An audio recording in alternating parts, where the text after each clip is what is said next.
ಇತಿಹಾಸ ಪ್ರಸಿದ್ಧ ಶ್ರೀ ಕಟೀಲು ದುರ್ಗಾ ಪರಮೇಶ್ವರಿ ದೇವಳದಲ್ಲಿ ಇಂದಿನಿಂದ ಫೆಬ್ರವರಿ 3ರವರೆಗೆ ಬ್ರಹ್ಮಕಲಶೋತ್ಸವವು ಧಾರ್ಮಿಕ ವಿಧಿವಿಧಾನಗಳೊಂದಿಗೆ ನಡೆಯಲಿದ್ದು ಈಗಾಗಲೇ ಸಕಲ ಸಿದ್ಧತೆಗಳು ಕೂಡ ಪೂರ್ಣಗೊಂಡು ಸಂಭ್ರಮಕ್ಕೆ ಸಾಕ್ಷಿಯಾಗಲಿದೆ ಎಂದು ಬಿಜೆಪಿ ರಾಜ್ಯಾಧ್ಯಕ್ಷ ನಳಿನ್ ಕುಮಾರ್ ಕಟೀಲ್ ತಿಳಿಸಿದರು.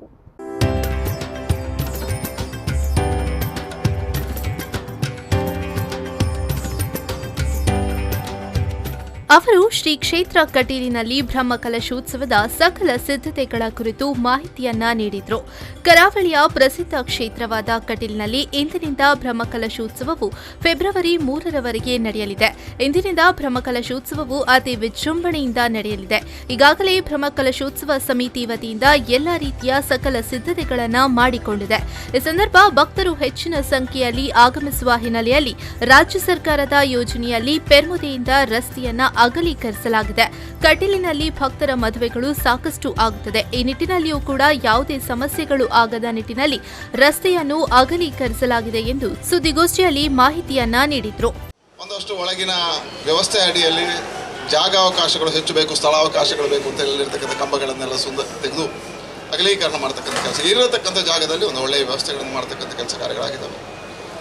ಹಾಗೆ ಒಳಗೆ ಯಾವುದೇ ಆಯಾಮ ಮತ್ತು ಇದಕ್ಕೆ ಚ್ಯುತಿ ಬಾರದ ರೀತಿಯಲ್ಲಿ ಕಾರ್ಯಗಳು ನಡೆದಿದ್ದಾವೆ ಧಾರ್ಮಿಕವಾಗಿ.